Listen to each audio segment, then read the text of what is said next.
Welcome back students. हम लोग work energy power chapter की थ्योरी खत्म कर चुके थे बच्चों, और इसके क्वेश्चन आंसर हम लोग कर रहे थे। तो आप एनसीईआरटी बुक अपनी ओपन कर सकते हैं और उसमें पेज नंबर 135 पे अगर आप आते हैं तो हमने 6.4 6.5 ये डिस्कस कर लिया था बच्चों एक्सरसाइज में। 6.7 तक हमने डिस्कस कर लिया था। Now question number 6.8, answer carefully with reasons. तो रीजंस के साथ हमें आंसर्स बताने। पार्ट ए है, in an elastic collision of two billiard balls. तो आपको दिया हुआ है कॉलिजन कैसा है, इलास्टिक है। Is the total kinetic energy conserve during the short time of collision of the balls, that is when they are in contact. तो अगर आपको थ्योरी याद आ रही हो तो आपने पढ़ लिया था आंसर कि ड्यूरिंग कॉलिजन, क्योंकि इंटरेक्शन हो रहा है उस दौरान बॉल्स थोड़ा सा दबेंगी, कंप्रेस होंगी, तो काइनेटिक एनर्जी कंजर्व नहीं रहती है। So answer is no. अच्छा, रीजन यहां पर नहीं दिया है 6.8 में, है ना, एनसीईआरटी में जो आंसर है। हालांकि यहाँ लिखा है क्वेश्चन में रीजन भी चाहिए, तो रीजन ऑलरेडी थ्योरी में हमने पढ़ा है। और फिर भी मैं क्लियर कर देता हूं आपको जो और हमारे पास आंसर्स अवेलेबल हैं।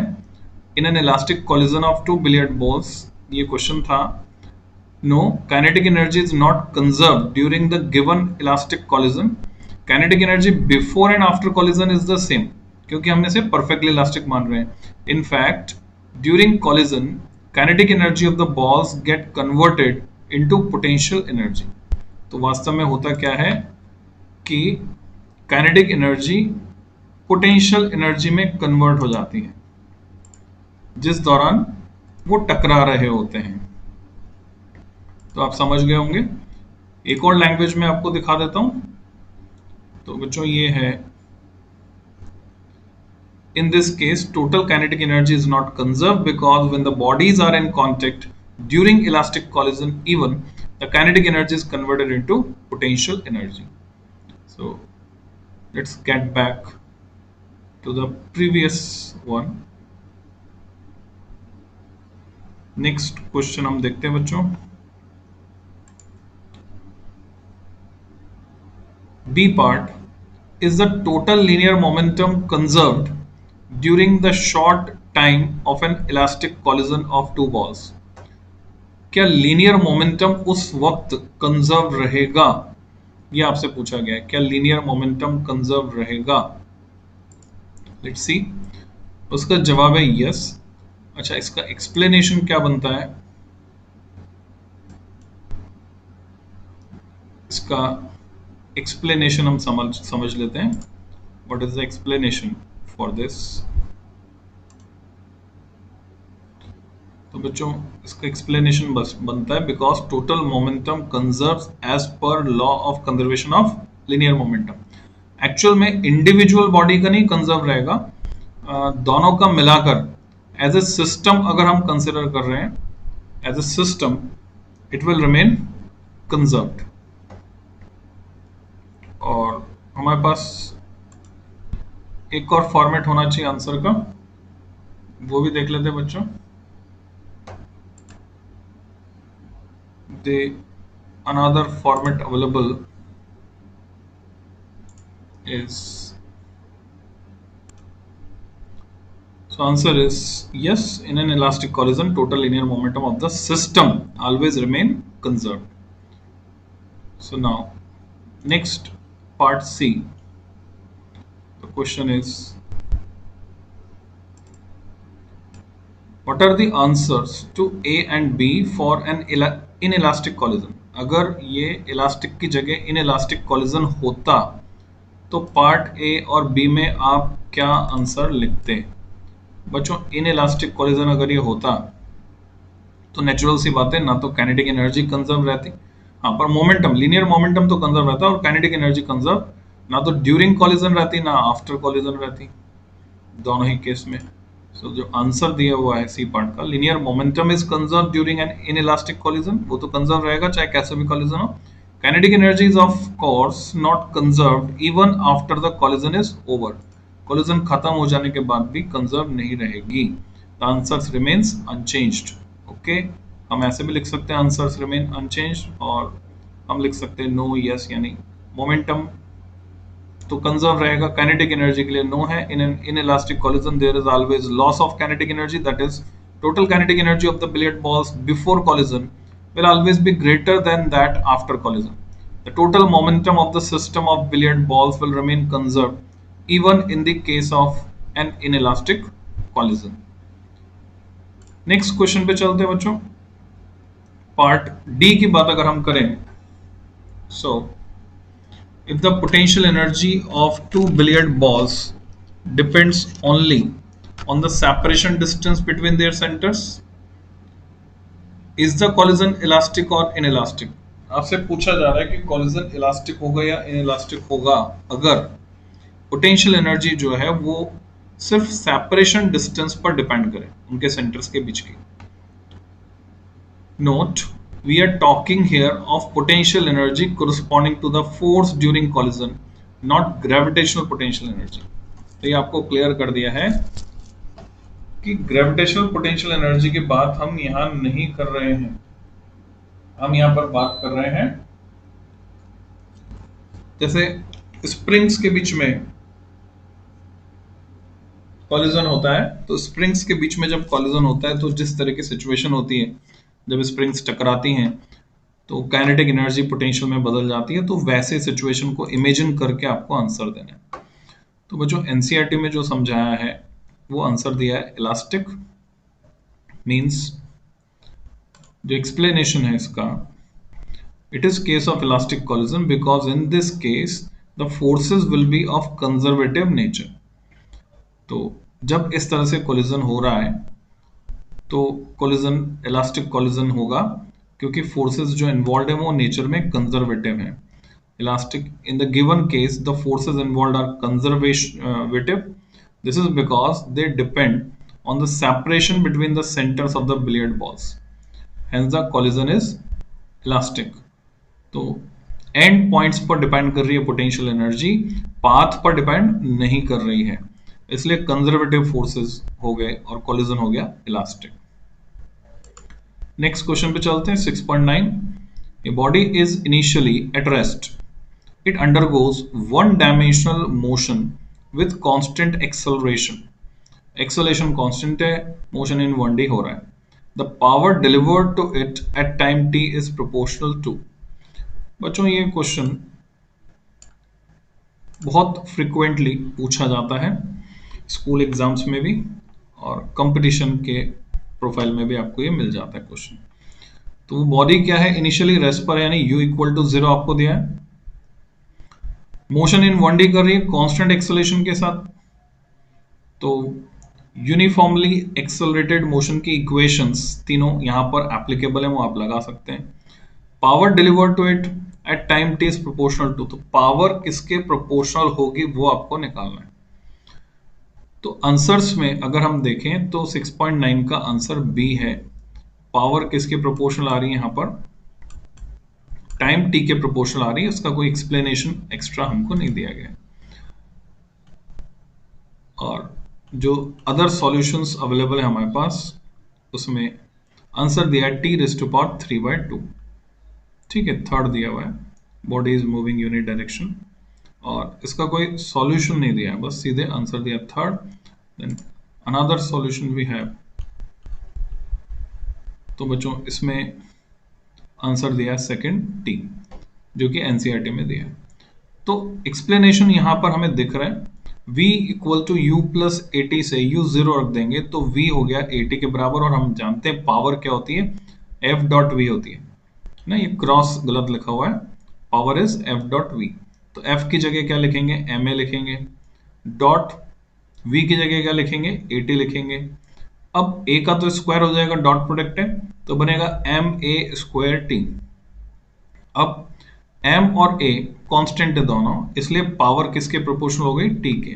सो right choice is second, t के प्रोपोर्शनल होगी पावर। तो मैं समझता हूं आपको समझ में आ गया होगा। सिंपली पावर जो कि स्केलर प्रोडक्ट है फोर्स और वेलोसिटी का, यहाँ velocity v u plus A T होने से कांस्टेंट एक्सेलरेशन u जीरो होने से ए टी के बराबर है और फोर्स मास इनटू एक्सेलरेशन के बराबर है। तो एक्चुअल में मास तो स्केलर है, तो डॉट प्रोडक्ट जो हमें लेना है वो वास्तव में इधर टाइम भी स्केलर है, तो m और t तो अलग हो जाएंगे, बाकी जो बचेगा a डॉट ए तो वो भी स्केलर प्रोडक्ट a स्क्वायर हो गया।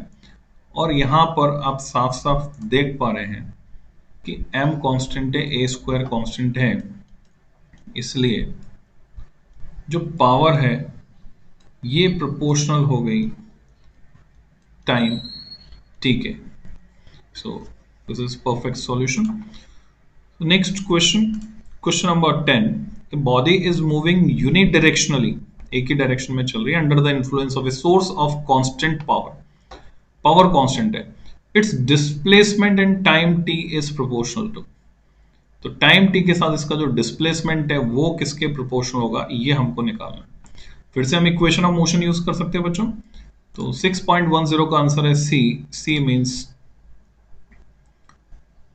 T raise to power 3/2। इसका मतलब यहां जो हमने सॉल्यूशन देखा था ये गलत देख लिया था, इसका आंसर यहां पर सही है, ये है 6.9 टी।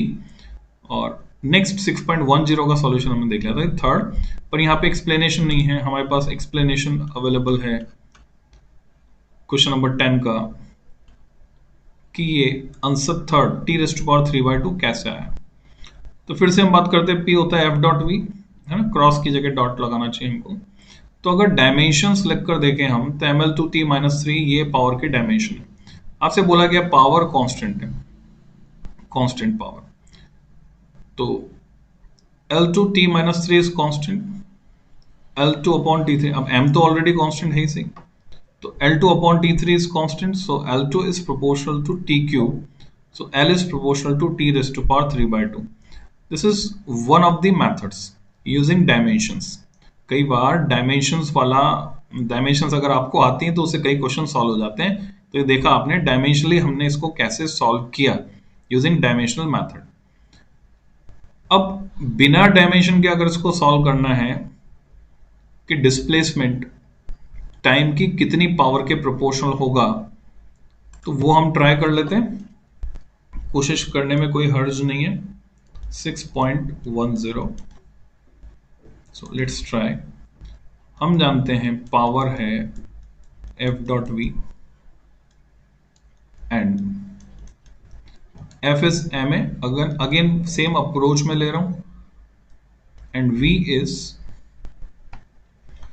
क्या मैं यहां पे थर्ड इक्वेशन लगाऊं या बाद में ए स्क्वायर की वैल्यू रख दूं, दोनों तरह से हम कर सकते हैं। अगर मैं थर्ड इक्वेशन लगाता हूं तो v की वैल्यू मुझे अंडर रूट में यहां पर मिलेगी u स्क्वायर प्लस 2as। अगर लगा कर देखें, क्या इनिशियल वेलोसिटी के बारे में कोई डिटेल हमको दी हुई है, let's check. Body is moving unidirectionally under the influence of a source of constant power, it's displacement in time t is proportional to. Initial velocity के बारे में हमारे पास कोई जानकारी नहीं है, हमारे पास t है, s है और v है, t s एंड v। तो ओके, अगर मैं इसको, मतलब इसको at तो मैं लिख नहीं सकता, t s और v है हमारे पास, तो इसको मैंने v रहने दिया। और a को अगर लिख दूं मैं dv/dt, will it make any sense? मैं समझता हूँ डायमेंशन से ही जाना पड़ेगा हमको। तो अगर मैं डिफरेंट अप्रोच यहाँ पे लेता हूँ, स्केलर फॉर्म में हम चलते हैं, ये मानते हुए कि उसी डायरेक्शन में ये जा रहा है, cos 0 से डॉट प्रोडक्ट मैक्सिमम हो गया, तो एम ए वी मैंने इसको लिखा स्केलर फॉर्म में। एम ए वी लिखने के बाद ए को लिखा मैंने v/t, v को v रहने दिया, तो मेरे को ये मिलता है M V square upon T. और उसके बाद वेलोसिटी को, क्योंकि हमें डिस्प्लेसमेंट लाना है बच्चों, पावर कांस्टेंट है, तो मैं वेलोसिटी को क्या लिख सकता हूँ, डिस्प्लेसमेंट अपॉन टाइम। तो ये नीचे t है और यहाँ पर आ गया s बाई टी वेलोसिटी की जगह का स्क्वायर। तो ये मुझे मिलता है M S square upon T cube. ठीक है, टी की पावर 2 और ये 1 टी क्यूब। तो आप देख रहे हैं डेस्टिनेशन यानी रिजल्ट हमें दिखाई दे रहा है। p क्योंकि कांस्टेंट है, तो अगर p कांस्टेंट है जो कि बराबर है M S square upon T cube, और हम जानते हैं मास में भी कोई चेंज नहीं हुआ है, तो मैं लिख सकता हूं सीधे सीधे S square proportional T cube, और यहां से मुझे मिल जाता है S proportional T raise to power 3/2। Same answer, different approach. Formula format से जाना तो हम ऐसे जाएंगे। Again next question 6.11, a body constrained to move along the z-axis of a coordinate system is subject to a constant force F given by। ये खाली z axis के along जा सकती है बॉडी, और यानी मजबूर है उसी डायरेक्शन में जाने के लिए। इस पे फोर्स लग रहा है F equal to minus i cap plus 2j cap plus 3k cap newton, जहाँ पे i, j और k जो है यूनिट वेक्टर से along x, y and z axis of the system respectively। What is the work done by this force in moving the body a distance of 4 metre along the z axis? Work done आपको निकालना है। तो हम जानते हैं F dot S होता है work done. 4 metre जाना है z एक्सिस के लॉन्ग, यानी आप डिस्प्लेसमेंट के लिए इक्वेशन बना सकते हैं 4k cap.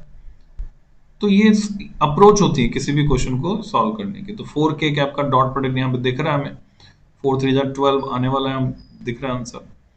So let's see the solution. 6.11 12 joule. Detail में चलते हैं। हमने F को लिखा, S को लिखा 4k कैप और F डॉट S निकाल लिया, जो बचा हमारे पास 12 joule. One more approach is here. ठीक है, तो ऐसे 12 जूल, क्योंकि I और J के साथ डॉट प्रोडक्ट जब K का लेंगे तो 0 आ जाएगा। 12 joule work has to be done. Next question 6.12, an electron and a proton are detected in a cosmic ray experiment। तो ठीक है, इमेजिन करो कोई एक्सपेरिमेंट हमने किया कॉस्मिक रेस को लेकर। आपको पता है कॉस्मिक रेस क्या होती हैं? जो कॉस्मोस से आती हैं। अब कॉस्मोस किसको कहते हैं बच्चों? तो जवाब है यूनिवर्स को कहते हैं कॉस्मोस। यूनिवर्स का सिनोनिम है कॉस्मोस। अंग्रेजी भी सीखो साथ में। तो कॉस्मिक रेस सिर्फ सन से ही नहीं आती हैं, sun and the other part of the universe, sun के अलावा जो बाकी ब्रह्मांड का हिस्सा है वहां से जो एनर्जेटिक रेडिएशंस आ रहे हैं अर्थ तक, उन सभी को हम कॉस्मिक रेस बोलते हैं। और इनमें कुछ तो स्पीड ऑफ लाइट से भी तेज चलती हैं, ऐसा पाया गया है। The first with kinetic energy 10 kilo electron volt, यानी इलेक्ट्रॉन की kinetic energy 10 kilo electron volt, के स्टैंड्स फॉर किलो प्रीफिक्स है। And the second with 100 kilo electron volt, यानी प्रोटॉन की काइनेटिक एनर्जी उससे भी ज्यादा है। Which is faster, the electron और द प्रोटॉन, ये आपको पता करना है। तो हम जानते हैं प्रोटॉन का मास इलेक्ट्रॉन के मास का 1838 टाइम्स या रफली 1840 टाइम्स होता है। हमें उनकी स्पीड्स का रेशियो भी निकालना है। यहाँ मास की एग्जैक्ट वैल्यू दे दी गई है। इलेक्ट्रॉन का मास है 9.11, डेसिमल के बाद 2 प्लेस तक वैल्यू दी गई है, इंटू 10⁻31 किलोग्राम। प्रोटॉन का मास 1.67 10⁻27 किलोग्राम, और 1 इलेक्ट्रॉन वोल्ट को जूल में कन्वर्ट करने के लिए फॉर्मूला दे दिया गया है। तो मैं समझता हूँ आप कर सकते हैं। वीडियो को पॉज कर लीजिए, सॉल्व कर लीजिए, आंसर निकाल लीजिए इसका हाफ mv स्क्वायर से कंपेयर करके, क्योंकि m आपके पास है तो वेलोसिटी का रेशियो आप निकाल सकते हैं। तो एनसीईआरटी में जो आंसर दिया है इलेक्ट्रॉन फास्टर है, डेफिनेटली फास्टर होगा ही सही, क्योंकि प्रोटॉन का मास इतना ज़्यादा है उसकी वजह से उसकी काइनेटिक एनर्जी भी ज़्यादा है।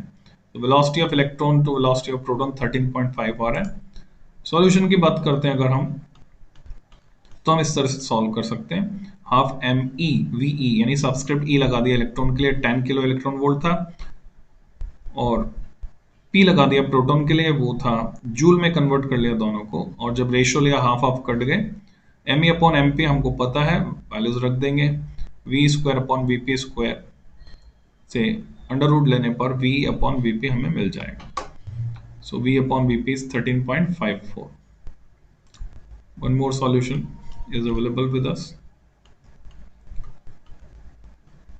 So kinetic energy of proton for the velocity of an electron VE, kinetic energy of electron. हमने VE के टर्म्स में डायरेक्टली कन्वर्ट कर लिया फॉर्मूले को, ऐसा भी हम कर सकते हैं और फिर उसके बाद रेशियो ले लिया. So we get 13.54:1. Question number 13. A rain drop of radius 2 millimetre. तो बच्चों प्रैक्टिकल डेटा है, रेन ड्रॉप रेडियस 2 मिलीमीटर. अंदाजा लगाइए 2 मिलीमीटर कितना होता है आपके प्लास्टिक के स्केल पर. देखिए 2 डिवीजन के बराबर. क्या वास्तव में बारिश की बूंद, बारिश की पानी की बूंद का रेडियस लगभग इतना ही होता है? सोच कर देखिए कितनी ऊंचाई से गिर रही है. 500 मीटर अबव द ग्राउंड. अंदाजा लगाइए 500 मीटर कितनी हाइट होती है. अगर हॉरिजॉन्टली आप 500 मीटर दूर चल के जाएं, मोबाइल में आपके व्यवस्था है, आप मोबाइल में देखिए कितने कदम आपने चले, कितने मीटर चले, वो बताता है. तो उसको वर्टिकली कंसीडर कीजिए. 500 मीटर लगभग कितना ऊंचा हो गया ये.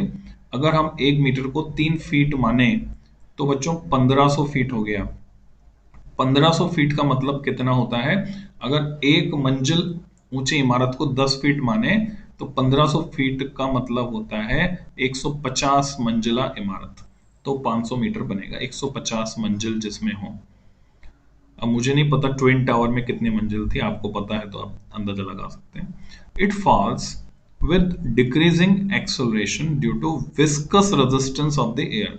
ये समझने की बात है, वो बूंद जब नीचे की तरफ आ रही है उस पर विस्कस ड्रैग रेजिस्टेंस का फोर्स, एयर का फ्रिक्शन वो काम कर रहा है. until at half its original height, जितनी ऊंचाई पर थी यानी 500 मीटर से आधी दूरी मींस 250 मीटर तक उस पर ये रिटार्डेशन लगता है और उसकी वजह से क्या होता है. It attains its maximum terminal speed.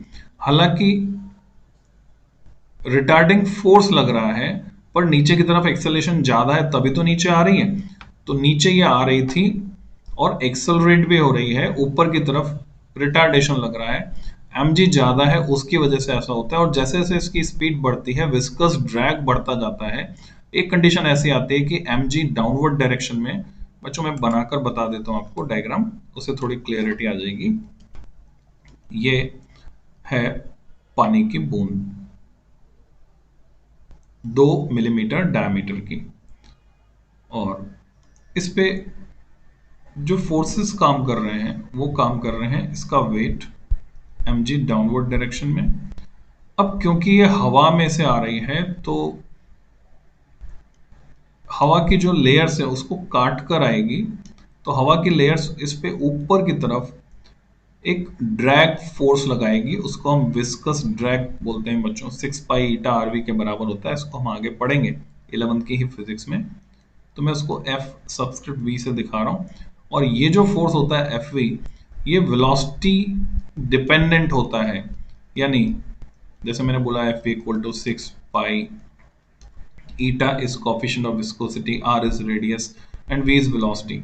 ये वेलोसिटी के प्रोपोर्शनल होता है. तो वेलोसिटी जैसे जैसे बढ़ रही थी इसकी mg की वजह से वैसे वैसे Fv बढ़ रहा था.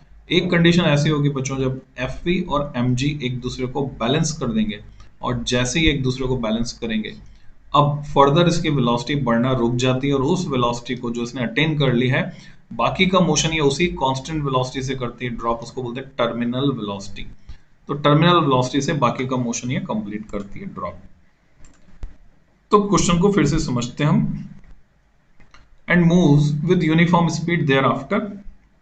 What is the work done by the gravitational force on the drop in the first and second half of its journey. बच्चों सवाल बहुत ही अच्छा है. फर्स्ट हाफ ऑफ जर्नी में रिटार्डेशन से उसका मोशन हो रहा है, नेक्स्ट हाफ ऑफ जर्नी में कांस्टेंट स्पीड से उसका मोशन हो रहा है. ये दोनों का कॉम्बिनेशन है. What is the work done by the resistive force in the entire journey of its if its speed on reaching the ground is 10 metre per second. यानी टर्मिनल स्पीड जो उसने एक्वायर की थी उसकी वैल्यू भी हमको मिल गई 10 मीटर पर सेकेंड. तो हमसे पूछा जा रहा है कि कितना वर्क किया रेजिस्टिव फोर्स ने. क्या resistive force during half of the journey work कर रहा है या ड्यूरिंग होल जर्नी वर्क कर रहा है? तो जवाब है बच्चों during whole journey resistive force is working. जो शुरू में वेरिएबल है During half of the journey, resistive force is variable, and during rest of the journey, it is equal to mg. It becomes constant. So 6.13 का सीधे सीधे answer दिया है 0.082 joule in each half, और जो टोटल वर्क किया है वो है 0.163 जूल। डिटेल सॉल्यूशन अगर हम देखें तो रेडियस 2 मिलीमीटर दी है बच्चों, डायमीटर नहीं है, रेडियस 2 मिलीमीटर है, तो 2 इंटू 10⁻³ इसको ऐसा ही यूनिट यानी मीटर में बदला, 250 metre for each half. Density of water हम जानते हैं 10⁻³ kg/m³ या 1 ग्राम पर सेंटीमीटर क्यूब होता है। तो हमने ड्रॉप का मास निकाल लिया 4/3 πr³ रॉ, यानी volume into density. Spherical droplet है तो वॉल्यूम होता है स्फीयर का 4/3 πr³, तो 4/3 पाई इंटू r³ और रॉ से मल्टीप्लाई किया उसको हमने।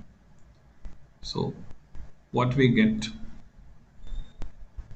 देखो तो कट गया ना, 10⁻³ का क्यूब किया था और ये था, हमें मिलता है 32 π/3 इंटू 10⁻6 किलोग्राम।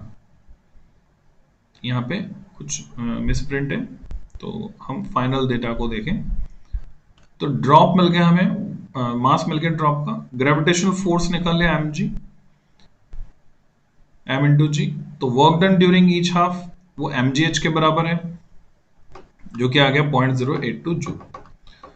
अब यहां इन्होंने एक ही पार्ट करके छोड़ दिया, गैप कर दिया दूसरा पार्ट, तो दूसरा वर्जन देखते हैं सॉल्यूशन का। वॉल्यूम निकाला हमने, डेंसिटी ऑफ वाटर को लिखा, मास निकाला, ये क्यूब मिसिंग था वहां पर।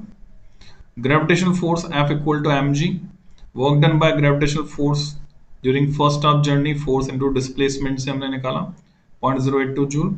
This amount of work is equal to the work done by the gravitational force on the drop in the second half of its journey।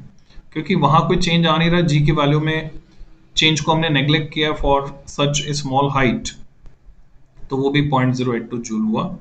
As per the law of conservation of energy, if no resistive force is present, then the total energy of the raindrop will remain the same। Total energy of at the top वो था mgh के बराबर, यानी 0.164 joule. Due to presence of resistive force, the drop hits the ground with a velocity of 10 metre per second. तो total energy जो ground पर है 10 metre per second value डालकर हमने टोटल एनर्जी ग्राउंड पे निकाल ली, वो आ गई 1.675 इंटू 10⁻³ जूल। तो ये हम देख पा रहे हैं कि एनर्जी कम हो गई है, तो रेजिस्टिव फोर्स ने जो वर्क किया है ना, ये रेजिस्टिव फोर्स इक्वल टू लिखा है, गलत लिखा है बच्चों, रेजिस्टिव फोर्स ने जो वर्क किया है वो है Eg माइनस Et, यानी माइनस 0.162 जूल।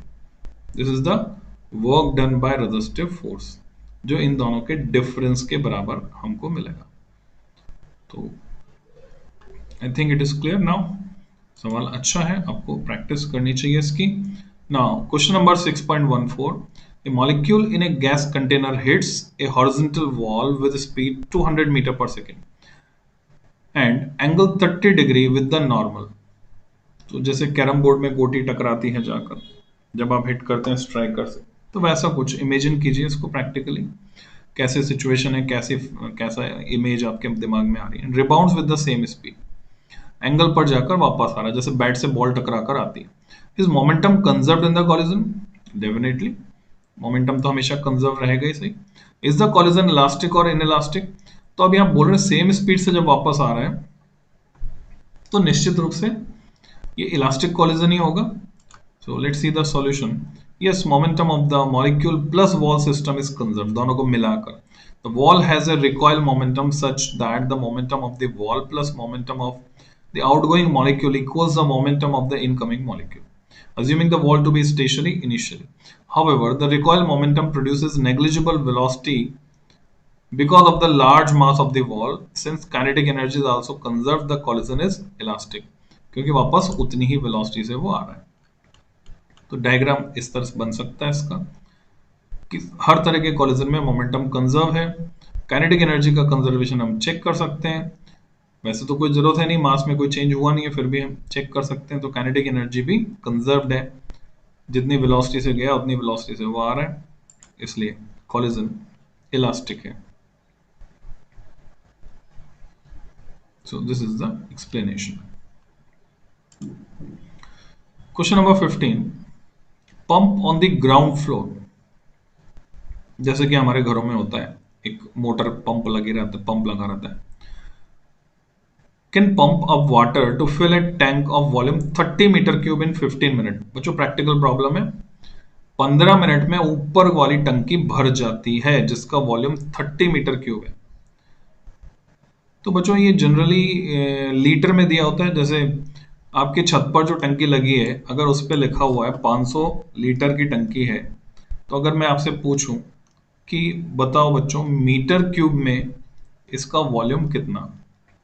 500 लीटर की टंकी है.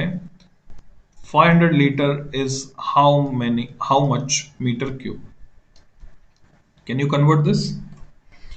यूनिट 1 में, चैप्टर 1 में हमने पढ़ा था बच्चों. तो लीटर और मीटर क्यूब में रिलेशन आपको पता होना चाहिए. कैसे, अगर भूल जाए तो ये ध्यान में रखिए कि अगर आपके पास एक क्यूबिकल वेसल है, जैसे जाते हैं दूध वाले से दूध लेने, तो 1 लीटर दूध. तो अगर आपके पास क्यूबिकल वेसल है जिसकी साइड है 10 सेंटीमीटर, तो इसमें 1 लीटर दूध आएगा बच्चों. 10 centimetre into 10 centimetre into 10 centimetre, यानी 1 litre is how much. 10 into 10 into 10, 1000 centimetre cube. मैं समझता हूं आप कन्वर्ट कर सकते हैं.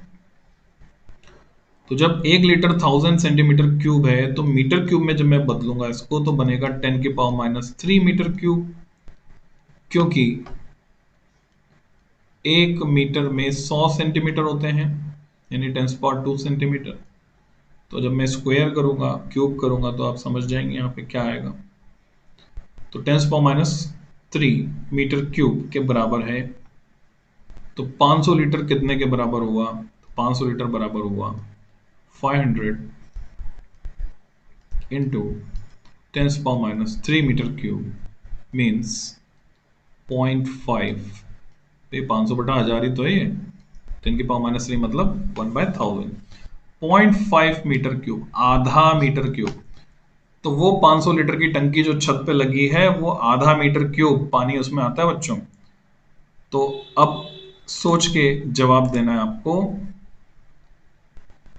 30 मीटर क्यूब का मतलब कितना बच्चों. ये तो बहुत ज्यादा वॉल्यूम है. बहुत सारी टंकियां हो गई. कितनी, वैसी 60 टंकियां हो गई, जैसे तो मल्टी स्टोरी बिल्डिंग. तो 30 मीटर क्यूब 15 मिनट में पंप भर देता है. तो डेफिनेटली बहुत पावरफुल पंप वो होगा. इसको कैलकुलेशन को चेक करना वापस एक बार, है ना. मेरे कहने से मत मानना.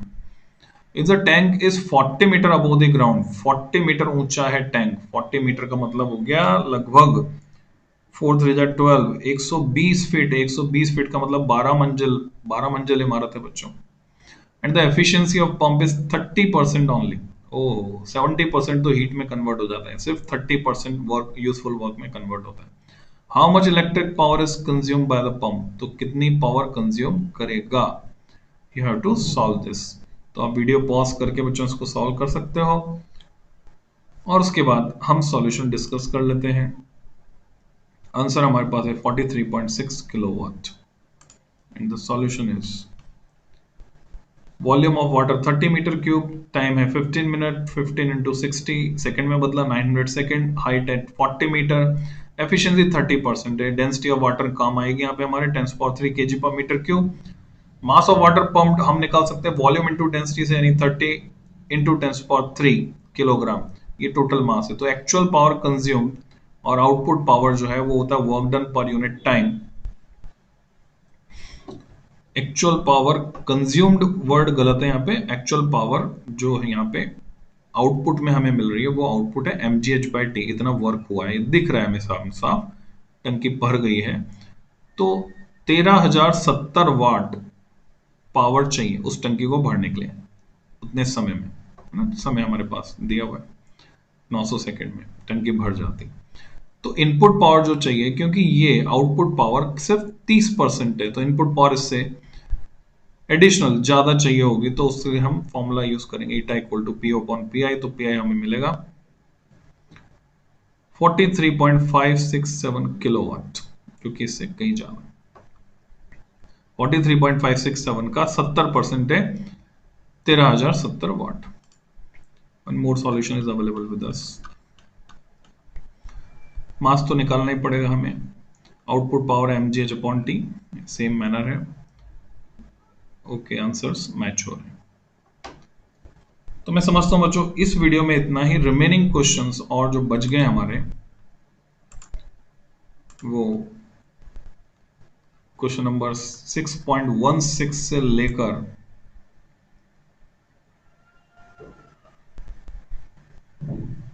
क्वेश्चन नंबर 6.29 तक, यानी लगभग 15 सवाल बच गए हैं बच्चों। उसके बाद ये अपेंडिक्स भी है, पावर कंजम्पशन इन वॉकिंग। ये हम नेक्स्ट वीडियो में इसको डिस्कस करेंगे। Till then, happy learning.